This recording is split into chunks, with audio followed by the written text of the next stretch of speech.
What's up, witches? Here's a look at some bonus behind the scenes footage from this week's episode of the BetterWitch podcast. But I'll loop that in because as you were talking about it, immediately I went to my head about doing sex magic, glamour magic with the lipstick, with the red lip.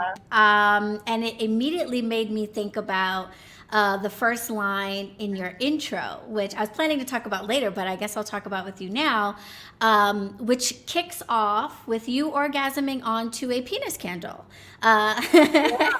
which is a very exciting scene to kick a book off with. I was like, okay, we are getting into it. Sex Witch, that book is like my wild child. I was just so single and just on a rip when I wrote it, but I'm so glad that I did. I'm too happy now. But yeah, I used a penis spell that was taught to me, God, through so many series of people. I don't even know who to give the original credit to for, but anyways, it was a penis candle. It was just like a blank white one that I used because that was the color given to me, to be honest. But it like me and my best friend, who at the time we like shared a wall in the building, so we kind of lived like platonic partners almost. You might know her, Annabelle Gatt. She writes horoscopes for Vice. I don't. Anyways, we just like lived with this candle for like a week, like it was my boyfriend. Like when we watched TV, it like hung out. When we did tarot, it hung out. It like slept next to me in my bed. And then the culmination of after doing that for a week is that, yeah, I did sex magic. I was told to definitely use a condom with the candle because you don't want to get wax up anywhere. Right. Safety first. Safety first. And then, yeah, I did sex magic and had an orgasm using the candle. And then I lit it.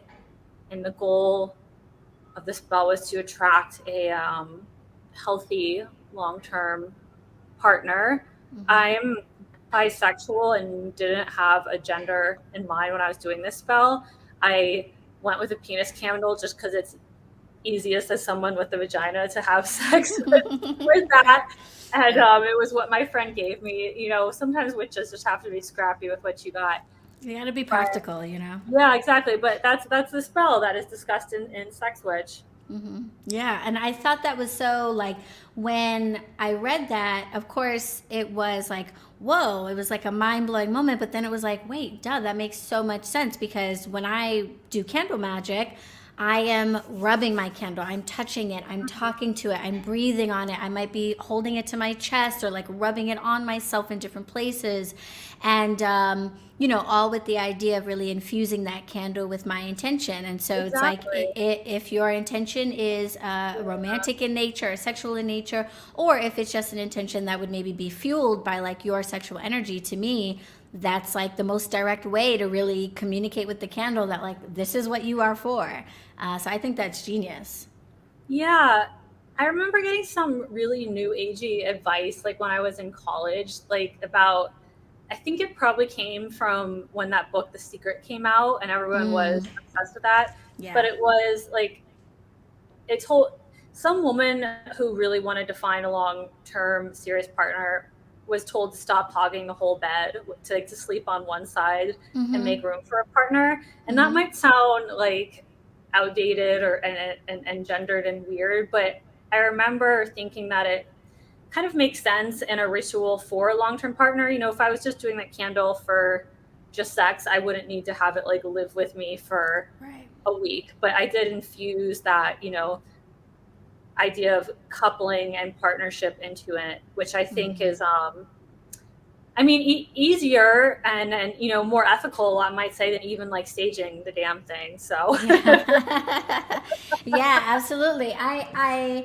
think that like what sympathetic magic is really all about kind of mirroring Yeah. in the physical and in the real world what you are trying to manifest and what you're trying to bring into your life. So to me, that all makes perfect sense. Like if I'm trying to have that vibration and I want it to be long term, then maybe this shouldn't just be like a hot red little candle situation. Like this should be something that I spend more time with, or that I use, like you mentioned the color that you use. Mhm. I think a lot of times, because you do talk about color magic in your book and Yeah. color correspondence and how that can play into it. And I think a lot of times people immediately gravitate towards the color red. They think like red, fire, passion, romance. But I have been told by multiple people to actually look for colors maybe like pink or I love white or it. even yellow. Yeah, for long-term relationships or for relationships that are more built on friendship or health and wholeness, because the red will get it done, but it definitely has an energy that might kind of burn out quickly. And that sounds like that Yeah. was not what you were looking for right then.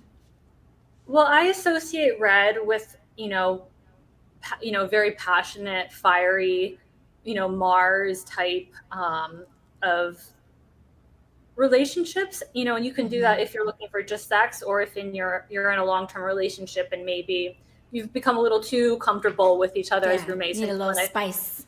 get that back. But then I associate colors like pink and yellow. I need to, like, if there was like a witch doctor I went to, like, I know that's an expression, but I'm imagining like going to a doctor and they write me a prescription. It would be like, work more with colors like orange and yellow, because I forget about those brightness. But I'm a Scorpio. My favorite color is red. I just live and Mm-hmm. breathe red. Like, not to Yeah. toot my own horn, but I've like never had a problem having lots of good sex. Like, so, Yeah. what I was having a hard time with was like finding someone who like treated me well and that interested Right. me enough to like develop a long-term relationship with, which I knew I wanted, and now I actually do have. But so that is why, yeah, I don't think red would be best for me. But you know, you really just go on your intuition with these things. But to Mm-hmm. contradict myself, sometimes your counter intuition is exactly what you need, because you might Mm-hmm. need to balance it out. Right, exactly. Yeah, I had a teacher of hoodoo in a class that I had taken, and he was like, we often say like fight fire with fire, and Uh-huh. sometimes that's actually like totally the opposite of what you need to be doing. Like I don't even know why we say that, because you need to fight fire with water. Like you need to cool it Yeah, off. So sometimes your initial reaction is actually maybe like a little too much for the moment, and you've got to kind of like dial it back and think a little bit more about the yeah. details. Yeah, sometimes like I'm thinking just in the world or in magic, you do need to like show your teeth sometimes. I feel Mm-hmm. like, Oh and yeah. go all back for sure. That's another Yeah. important lesson to learn, but also Mm-hmm. is knowing when to use what. Yeah, and being specific, because you kind of took us through the journey of how that spell played out, and like some of the good things, like a partner came along and that was great, but there were things missing Mhm. from that. That if you had done it again, you might have thought to like focus in on some of those Yeah, aspects of a ideal partner. So that's yeah, something exactly. to remember. So I want to maybe back up a little bit for folks who. Yes. What was that? Oh, you can just see the rain from my window. Yeah, it's beautiful. Actually, where are you in the city? I'm in Hell's Kitchen. I'm Mm-hmm. on the west side of Manhattan on Okay. 42nd Street. Yeah. I Nice. lived in Brooklyn for like a decade, but I moved in with my partner during the Yeah. pandemic. How And do you then like? now, oh, what Yeah, were you and I saying? was just gonna say, how do you like Hell's Kitchen? Is it a little crazy being so in the heart of the city like that? Well, we're at the bottom of Hell's Kitchen. We're like right at 42nd Street. And to be honest, sometimes it is kind of depressing and sad, because just homelessness has gone up so much since the pandemic. And Mm, it's just it's gotten worse. And it's like you feel like an asshole, because it's like, oh, I'm nice and warm in my apartment, but like, blocked down. yeah. It made other my Greenpoint neighborhood, I didn't see that as much. Obviously it still existed. So yeah, it can be a bummer, but we gotta but like everything north, Mm-hmm. like the Hell's Kitchen area is just so gay. that it is so much fun. It's just, Yes. everything is gay and rainbows. Yeah. And then the gays bring joy. So Yes. Immense. Yeah, no, that's definitely one of the whole like west side, lower like west side of the city is like my favorite because as a kid, that's where I was first exploring the city. I went to high school on the Upper East Side, but that's right. but the West Village was like home for me because I was, unlike a lot of my classmates, I was already out as bisexual. I was already exploring witchcraft. So I was kind of like a little bit ahead of the curve, which was annoying because it meant I was very much alone, like in school. But that caused me to go looking for like communities because I'm very grateful that I grew up in New York City. So I at least had the option to, find people. So the West Village was like my home because it was like witchy shops and gay bars. And I was like, yeah, that's pretty much all I need. This is great, so I love that. It's a special place, the west side of Manhattan. All of New York, but yeah. Yeah, I agree. I have a soft spot for the west side. Thank you, witches, for checking out the behind-the-scenes footage from this week's episode.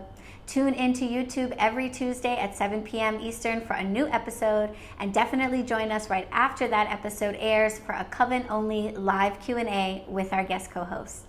And make sure to leave a review of the BetterWitch podcast on your favorite podcast platform. See you next time. Blessed be.